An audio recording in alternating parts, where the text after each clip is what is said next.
Senate Bill 1852 is the Matt Haller Act, and I'll talk about Matt in a little bit. But this issue regarding ethylene oxide has been the most important and the most, I would say, concerning public health issue that I've encountered in my career in Springfield. And it just happens to be in my district. Willowbrook, Illinois is approximately, it's right off of I-55 and Route 83. A lot of us drive back and forth when we see that town. It's very small. It's about 8,900 residents, and it is 2.75 square miles. It's not a large community, but it's mainly families, residential, but there's one area in particular, there's a small business park. And within that business park, which is a few blocks away from residents, is this entity referred to as Sterigenics. It's a sterilizer. They use ethylene oxide to sterilize. Now, the village of Willowbrook received the mother of all sucker punches last year when the US EPA dropped a letter off to them and said that following some testing, it said the following, that if modeled and measured data represent typical ethylene oxide concentrations in ambient air, an elevated cancer risk exists for residents and off-site workers in the Willowbrook community, a 2.75 square mile community where residents are literally on top of this facility. It has caused panic of epic proportions. And as I listen to people come into my office, but also speak at public hearings, the amount of illness, sickness, cancers, tumors is of a nature that I've never experienced and seen in my life. We all know that sometimes people do get sick, but the fact is the concentration of people who have become extremely ill in that region is something that is alarming. And that was verified by the Illinois Department of Public Health within the last few months when they produced a cancer cluster study report that talked about the increase of illnesses and particularly cancers, including not only with women, but also pediatric cancer. So at the end of the day, through the process of elimination, we can actually focus on one cause of that, in my belief, and that is the emissions and the operations that have existed at Sterigenics and also its predecessor, Griffith Lab, for many years, has caused great illness and sickness to people in that region. I'm not here to litigate the matter. That'll be done at some point down the future. But it's my job to be able to connect the dots and talk of common sense. So we have an opportunity here, and I believe under our inherent police power authority, to make sure that we have the best interests of our citizens in mind when it comes to the health, safety, and welfare of them. The citizens of Willowbrook, Darien, Burr Ridge, in all regions are concerned, they're scared, they're frightened, as they should be. They can't sell their homes. They're afraid to let their children out. We have to do more to make sure that we give comfort to people not only in that area, but also throughout the state of Illinois. They've demanded a response, and that's what we're doing today. But let me tell you also a little bit why I've referred to this, and I've never done this before, but I have called this the Matt Haller Act. Matt Haller lives in unincorporated Willowbrook, approximately a half mile away from, he lived a half mile away from the Sterigenics facility.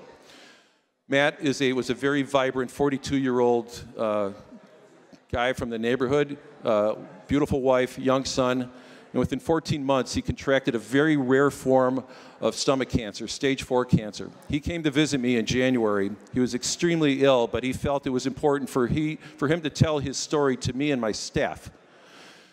Matt had been ravaged at that time. He knew that his time on this earth was short.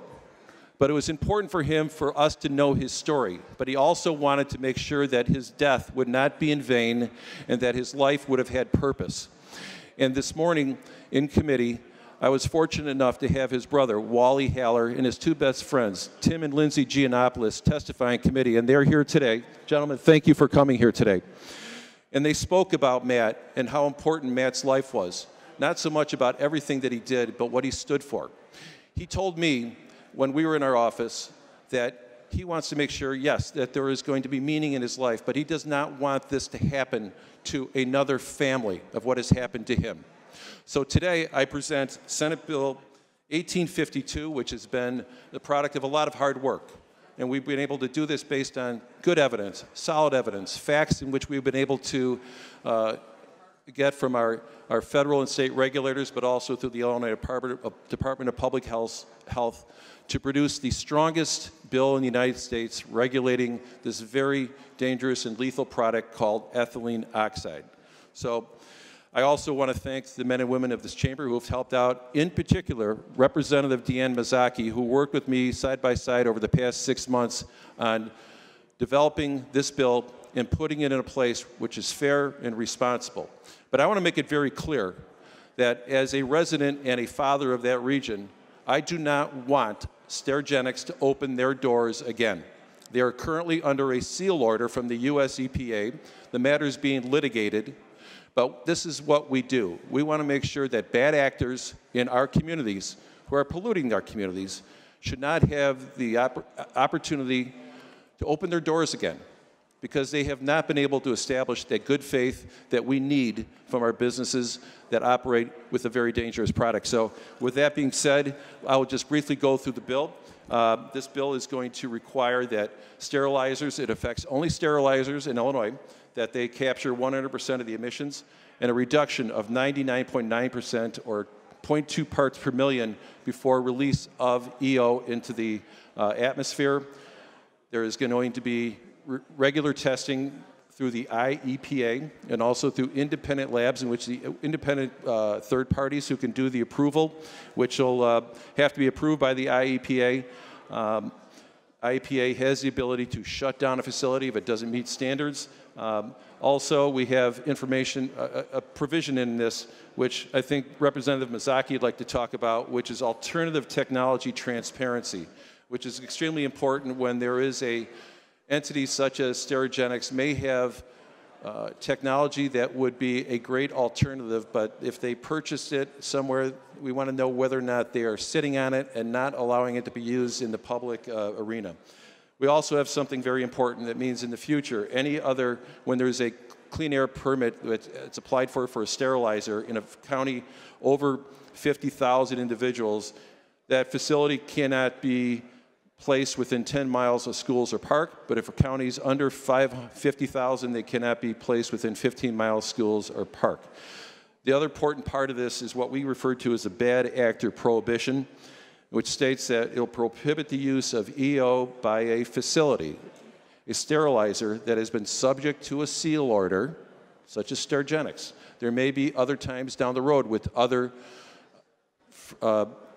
sterilizers have a seal order, but they cannot open their doors unless the IEPA certifies that the facility uses technology that produces the greatest reduction in emissions and, not or, and the vendors must provide, of that facility, must provide a certification that each product or package must be sterilized by EO, and there is no better alternative. Again, if this entity, Sterigenics, has the ability to have this seal order lifted, the threshold that they will have to go through is extremely, extremely high. I can't say that they need to be shut down, but I do not want their doors open again, and I believe this is the strongest language and it's the right language for us to be able to do under our inherent police power authority to make sure that the men and women and the families in that region will never have to consume or breathe bad air coming out of that facility. So with that, Mr. Speaker, I'm willing to entertain any questions. Is there discussion? Representative Mazzochi. Thank you, Mr. Speaker. I want to thank Leader Durkin for the tremendous effort that he has also put into this process. This is the culmination of over 9 months of work to try to get to a point where we can make sure that we are, in fact, dealing with the bad actors. Dangerous chemicals necessarily mean that we have to have manufacturers behaving responsibly, and they can't be leaping through loopholes. This bill closes those loopholes, and in fact, it's going to ensure that Illinois has the most stringent standards for the management and handling of ethylene oxide nationwide. Because we're worried about the bad actors, many of the provisions in this bill are designed to target all of the ways that the bad actors have figured out ways to get around responsible handling of ethylene oxide. For example, We are making sure that testing is being done when they are at maximum capacity, that they're testing all parts of the facility, the stacks, the back fence, everywhere that you can get external exposure, not just one narrow location. We're making sure that some of the promises that they make actually have some punch. We're allowing Illinois EPA to be more proactive in actually making sure that they are getting the test results they need to ensure that facilities are safe. We're giving more local control to authorities so that they can have additional insight. And we're also making sure there's no more cherry-picking test results, no more hiding data, and no more ensuring that there's going to be less harmful technology getting buried and not brought to the forefront. And we're also making sure that the suppliers are also going to play a role in that. No more being ostriches sticking their heads in the sand, pretending they don't know what this is or that they can't find out some other way to do a better workaround that's going to make our people more safe. So because of that, I very strongly support this bill. It is a good bill, and I ask for an aye vote. Thank you. This has been a very good exercise and a great process in which we took our recommendations from citizens, from advocates, from everybody within the state of Illinois to produce a product that I believe is fair and responsible, one that puts the citizens of not only my region, but puts the citizens of Illinois in front of the corporate interests of Sterigenics and their operations. This process, as I said earlier, was deliberative. We did it based on results which came back from our federal and state regulators, but also other people within the health industry who gave us the assurance that what we're doing is the right thing. And I can't be more proud of how this has played out, but also it's a very emotional issue. And I also particularly just want to finish by thanking Wally Haller, and also Tim and Lindsay Giannopoulos for sharing their story about Matt Haller today. And I said earlier, today's vote, which I believe will be successful, will be a true tribute to a very strong man who left this earth wanting to make sure that life will be better for not only his family, his son, his wife, but for every man, woman, child, and grandfather and grandparent, aunt and uncle who live in that region and also live in that region. So thank you, everyone, for your participation. And also, Representative Mazzochi, your work has been absolutely spectacular, and I can't be more thankful for your participation in this. Thank you, and I ask for an aye vote. The question is, shall Senate Bill 1852 pass? All those in favor vote aye. Those opposed vote nay. The voting is open. Have all voted who wish? Have all voted who wish? Have all voted who wish? Bailey, Calkins, Halbrook, Miller, Wilhauer. Mr. Clerk, please take the record with a vote of 108 voting yes, 0 voting no, 1 voting present. Senate Bill 1852, having received a constitutional majority, is hereby declared passed.